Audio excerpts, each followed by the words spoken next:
ایسے لگتا ہے جیسے زناٹے دار تھپڑ مارا ہو کسی نے۔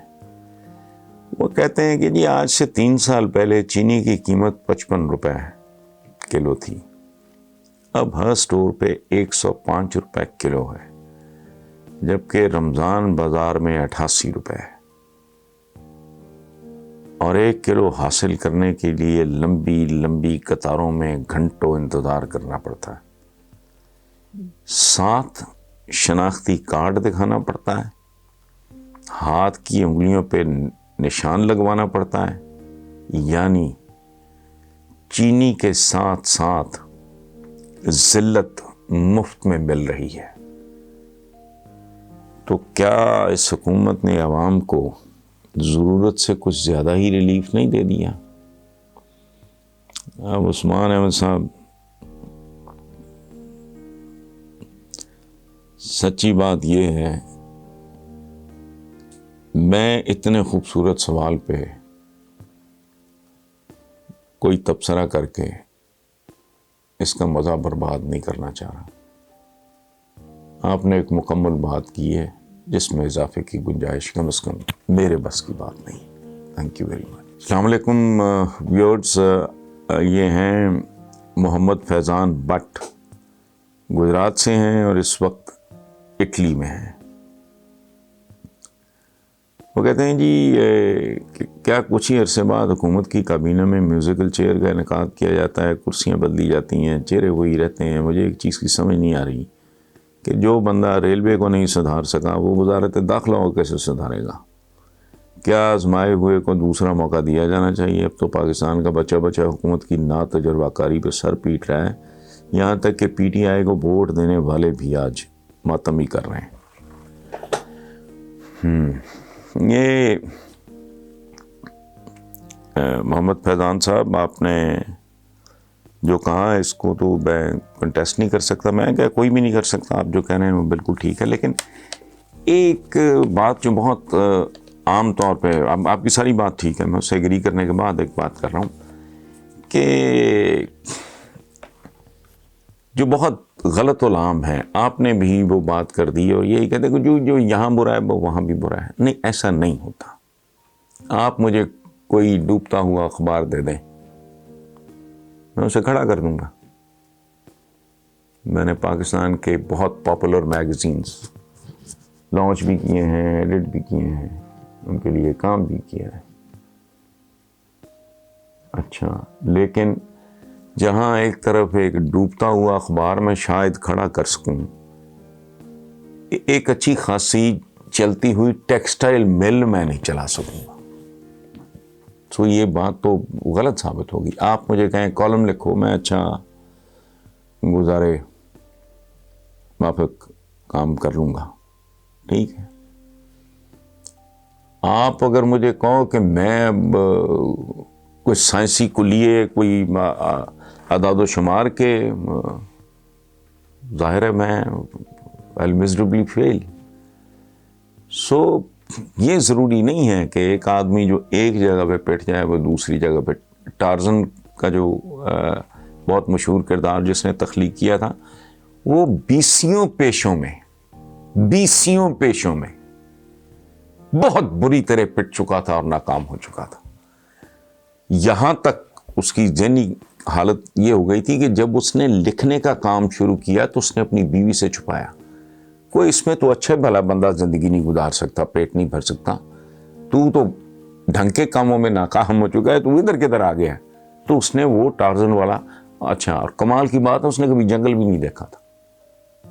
اسی طرح اب مجھے آئندہ میں پہلے پڑھ لیا کروں گا، میں ساتھ ساتھ دیکھتا جا رہا ہوں، ابراہم لنکن کی زندگی اٹھا کے دیکھیں، ناکامیوں کی طویل ترین داستان ہے، ایک کامیابی اس بندے کے نصیب میں نہیں، مسلسل ناکام آدمی، جگہ جگہ ناکام آدمی، کاروبار سے لے کے وکالت اور یہ وہ سارا، لیکن پھر وہی ابراہم لنکن صدر بھی بنا امریکہ کا اور کامیاب ترین ایک اس کی لیجنڈ کی سی حالت ہے۔ سو یہ تو کوئی ایسی بات نہیں، آپ کی اپنی سکلز ہوں گی، مجھے نہیں پتا آپ اٹلی میں کیا کرتے ہیں، لیکن جو کچھ کر رہے ہیں الحمدللہ میرا خیال ہے، مجھے یقین ہے کامیابی سے کر رہے ہوں گے، تو کیا آپ باقی ہر کام کامیابی سے کر سکتے ہیں؟ نہیں. تو اپنا اپنا رجحان ہوتا ہے. ہمارے جو ٹاپ کے کرکٹرز ہیں یا پلیئرز ہیں وہ اپنے کامیاب، مہدی حسن کو آپ کہتے ہیں کہ جی وہ آپ جوٹ میل لگا لو، یا وہ کیا کہتے ہیں انجینئرنگ گڈز بنا کے دکھاؤ، تو وہ تو یہ نہیں ہو سکتا تھا نا. سو یہ لاجک ٹھیک نہیں ہے. لیکن میں نے خود ابھی ریسنٹلی کالم لکھا ہے کہ اس طرح تو جواری پتے نہیں پھینٹتا جس طرح موجودہ حکومت تاش کے پتے نہیں اس طرح پھینٹتا جس طرح یہ اپنا کابینہ کو پھینٹتی جا رہی ہے، اور وداؤٹ ریئلائزنگ کہ بھی پھینٹنے کے لیے کوئی پانی صاف ہے یا نہیں ہے. گندا پانی پھینٹے تو نہیں جا رہے. یا میں نے اس کی مثال بھی دی ہے کہ بھئی وہ جو لینڈ پریپریشن ہوتی ہے، ہل چلانا، ٹریکٹر چلانا، وہ بنیادی طور پہ پھینٹنا ہی ہوتا ہے، مٹی کو پھینٹنا ہے. لیکن اگر مٹی کی جگہ ہے ہی رہے تو جتنا مرضی پھینٹ لو. So it is for them to think کہ بھی کس کا کیا ہے. لیکن اصولی طور پہ یہ ضروری نہیں ہے کہ آپ اگر ایک جگہ پہ ناکام ہو تو دوسری جگہ پہ بھی، دوسری جگہ پہ ناکام ہو تو تیسری جگہ پہ بھی ناکام ہو. نہیں. Thank you very much. Column کا عنوان ہے میں حکومت سے بہت انسپائر ہو گیا ہوں، جو وہ پھینٹ رہی ہے کابینہ کو جس طرح. تو آج کے کالم کا عنوان ہے موضوعات کی پھینٹی. میں بھی چند موضوعات کو پھینٹنے کی کوشش کروں گا. تو جی بسم اللہ، کالم شروع کرتے ہیں. اس طرح تو پرجوش جواریہ تاش نہیں پھینٹتا جس طرح کابینہ پھینٹی جا رہی ہے، لیکن اس کا فیصلہ بہرحال وقت ہی کرے گا کہ اس پھینٹا پھینٹی کا کوئی نتیجہ نکلتا بھی ہے یا تمام تر آپ پاشی اور گوڈی کرنے کے باوجود ہر بار ڈھاک کے 3 پات ہی نکلیں گے.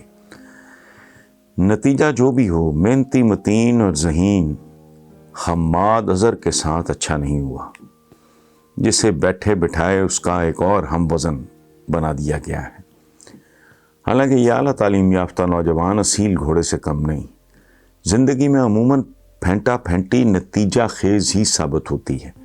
مثلاً فصل کاشت کرنے سے پہلے لوگ ہل اور اب ٹریکٹر چلاتے ہیں تو دراصل وہ مٹی کو ہی پھینٹ رہے ہوتے ہیں، جسے انگریزی میں لینڈ پریپریشن کہتے ہیں، یعنی زمین کی تیاری.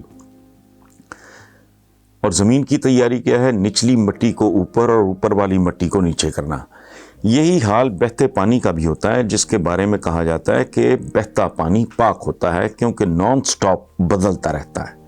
پچھلا پانی آگے کی طرف، آگے والا اس سے آگے کی طرف. اچھا، لیکن ان 2 مثالوں میں ایک معصوم سی منطق بھی پوشیدہ ہے جسے سمجھنے کے لیے ارسطو، سقراط، بقراط، افلاطون ہونا ضروری نہیں. لیکن وہ بات شاید حکومت کو سمجھ نہیں آ رہی، اور وہ معصوم منطق یہ ہے کہ زمین کو پھینٹنے سے پہلے یہ جاننا ضروری ہے کہ زمین زرخیز بھی ہے یا نہیں. بنجر قدیم یا ریت کو جتنا مرضی پھینٹ لو، جتنا مرضی گہرا ہل یا ٹریکٹر چلا لو، یہاں تک کہ آب زمزم سے بھی سیراب کر لو، فصل پیدا نہیں ہوگی.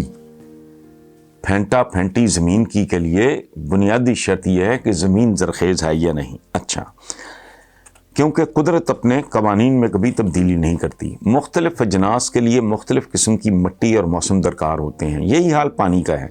ہر چلتا پانی پاک نہیں ہوتا، کیونکہ گندی نالیوں اور نالوں میں بھی کہنے کو تو چل ہی رہے ہوتے ہیں، لیکن ان کا پانی تمام تر چلاؤ اور بہاؤ کے باوجود پاک نہیں، ناپاک ہی ہوتا ہے.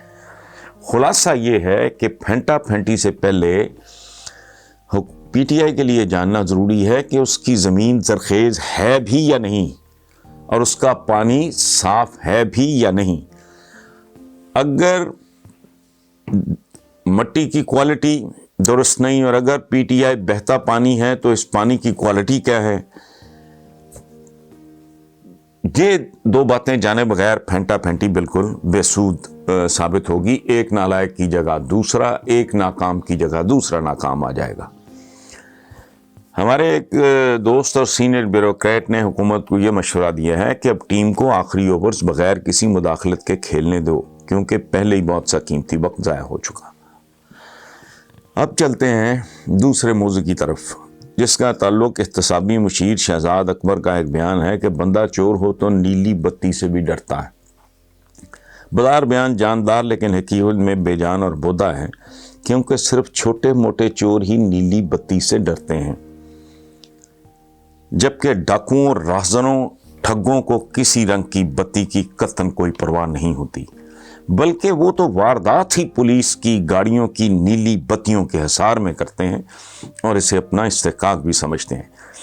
یہ 7 سٹار چوروں کی وہ قسم ہے جو چوکیداروں کے نرغے میں کام دکھانے کے بعد لوگوں کو آنکھیں بھی دکھاتی ہے، ورنہ عالمی ادارہ یو این ڈی پی کو یہ نہ کہنا پڑتا کہ پاکستان میں مٹھی بھر لوگ ملک کی آمدنی کے 50% پر قابض ہیں اور پاکستانی اشرافیہ 26.5 کھرب اپنی مراد پہ خرچ کرتی ہے۔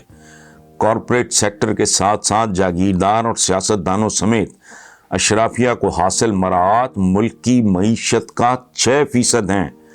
مڈل کلاس 2009 میں، یہ غور سے سنیں، یہ میں نہیں کہہ رہا، کو پاکستانی ادارہ نہیں کہہ رہا، یو این ڈی پی کی رپورٹ کے مطابق مڈل کلاس 2009 میں آبادی کا 42% تھی، جو 2019 میں کم ہو کر صرف 36% رہ گئی ہے۔ عالمی اداروں کو چھوڑیں، مقامی خوشخبری یہ ہے کہ ریلویز کی 4740 ایکڑ اراضی واگزار کرانے کے لیے متعلقہ وزیر خود حکام سے ملاقاتیں کرے گا۔ 1335 ایکڑ پر قبضہ صرف کراچی ڈویژن میں ہوا۔ کراچی جو شہر قائد ہے اور ملک کا اقتصادی ہب اور ریڑھ کی ہڈی کہلاتا ہے۔ آج کے آخری موضوع کا تعلق 2 برادر اسلامی ملکوں یعنی سعودی عرب اور پاکستان سے ہے۔ سعودی عرب کے دارالحکومت ریاض کے ساتھ میری بے شمار یادیں وابستہ ہیں، اور اسی شہر میں کسی بے شرم پالتو شیر نے اپنے ہی مالک کو چیر پھاڑ کے رکھ دیا۔ تو بندہ پوچھے پاکستان سے اس کا کیا تعلق؟ تو برادران ملت، پاکستان میں بھی ایک شیر ہوتا تھا جو پہلے سعودی عرب بھاگ گیا، آج کل لندن میں مفرور ہے۔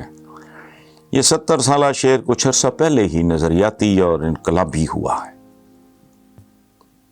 پہلا ڈالروں میں کھرپتی انقلابی، اور اعداد و شمار بتاتے ہیں کہ اس نے پاکستان کے جسد مالیات سے چیر پھاڑ کے رکھ دیا، اور آئندہ کے لیے بھی پر امید ہے۔ اس کے لیے مشہور ہے کہ اپنے مالکان کو کھاتا ہے تو ان پر کچھ نہ کچھ لگاتا بھی ہے، چاہے وہ موٹر وے ہی کیوں نہ ہو۔ Thank you very much.